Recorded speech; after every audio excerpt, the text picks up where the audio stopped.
사망 후에 발견이 되시거나 갑자기 돌아가시는 경우에는 그 원인에 대한 부분을 정확하게 알기가 어렵기 때문에 분쟁이 많이 되고 있습니다. 안녕하세요. 사건사고TV 김지윤입니다. 이번 시간에도 김은손 사장님과 함께 보험금에 대한 이야기 나눠보겠습니다.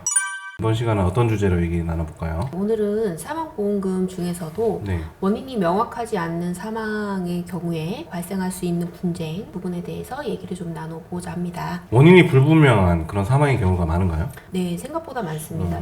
일반적으로 이제 병을 앓다가 돌아가시는 경우에는 이제 보험회사와 크게 문제가 되지는 않지만 사망 후에 발견이 되시거나 갑자기 돌아가시는 경우에는 그 원인에 대한 부분을 정확하게 알기가 어렵기 때문에 분쟁이 많이 되고 있습니다. 그런 경우는 이제 부검을 시행하게 되면 좀 비교적 정확하게 사인이 확인되지 않나요? 네, 그렇습니다. 이제 사인을 반드시 밝혀야 되는 그 범죄와 관련성이 있다거나 억울함이 있다거나 그런 경우에는 유족의 동의하에서 부검을 하게 되는데 네. 그렇지 않는 경우에는 대부분 거만이가 망자의 신체를 확인하고 판단해서 사인을 내립니다. 그래서 이제 부검을 하는 경우에 비해서 거만이가 하는 경우에는 정확도가 많이 떨어지고 추정 사망 진단이 많이 나오는 편입니다. 그럼 원인이 명확하지 않을 때는 부검을 시행하면 비교적 정확하게 사인이 확인되지 않나요? 네, 그렇습니다. 이제 부검을 하는 경우에는 대체적으로 사인이 명확하게 확인이 됩니다. 그러나 유족들은 대체적으로 부검을 원하지 않는 경우가 대부분입니다. 아무래도 고인의 신체를 좀 훼손하는 부분이 있다 보니까 네. 부검을 웬만하면 좀 원치 않는 경우가 대부분인 것 같고요. 네, 그렇습니다. 그럼 이렇게 이제 부검을 유족들이 원하지 않아서 시행하지 않았다. 이럴 때는 사인을 어떻게 확인하죠?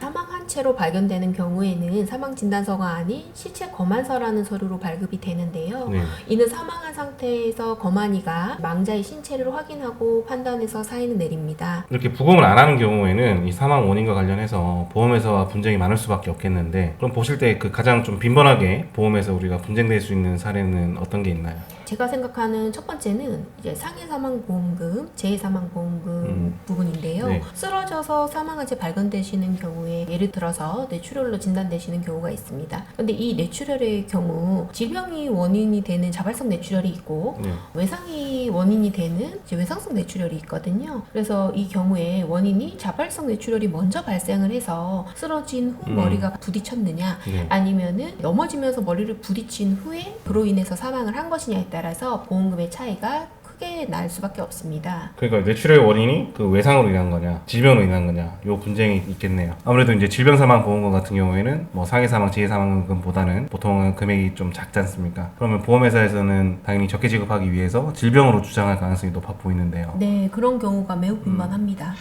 또 어떤 케이스가 있나요? 다음은 자살 추정 사망인데요. 다량의 약물을 복용해서 사망하는 경우 대부분 사인은 약물 중독 추정 사망으로 판단되는 경우가 굉장히 많고요. 네.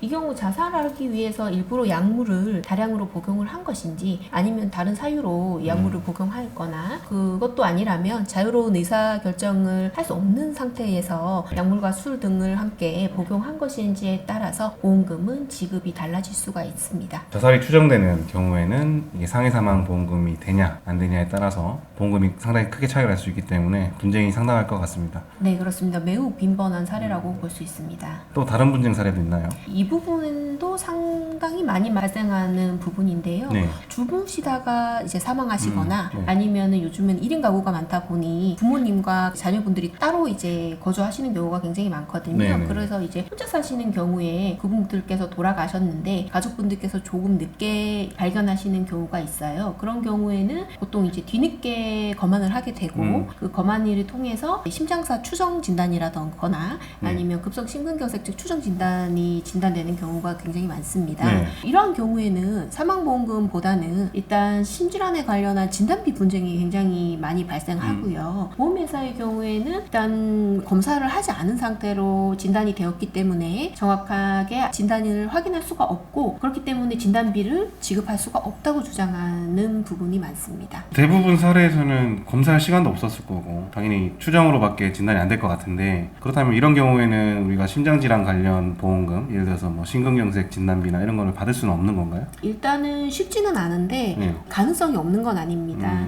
망자의 사망 전 진료 기록들을 좀 분석을 할 필요가 있고요. 네. 그 다음에 이제 시체 검안한 내용에 대해서 파악을 해서 검토를 좀 해야 될 부분이고 그래서 지급 가능성 가능성이 있는지 없는지 판단을 해봐야 될 것 같습니다. 대체적으로 이 추정 사망과 관련해서는 진행이 쉽지 않아 보이는데 저희 시청자분들께서 혹시라도 이런 상황에서 문의하실 때에는 어떤 서류를 준비해서 상담을 하면 좋을까요? 일단은 보험 가입하셨던 보험 증권을 준비를 해주시면 될 것 같고요. 네. 그 다음에 이제 사망 진단서나 시체 검안서를 먼저 준비를 해주시고 네. 경찰 서류를 혹시라도 발급을 받아 놓으신 게 있으시다면 경찰 서류를 같이 준비를 하셔서 상담을 받으시는 것이 보다 구체적인 상담이 가능하다고 보시면 될 것 같습니다. 이런 유사한 상황으로 상담이 필요하신 분들은 자료 준비하셔가지고 연락을 주시면은 저희가 상담을 도와드리도록 하겠습니다. 이번 영상 여기까지고요. 영상 시청해 주셔서 감사합니다.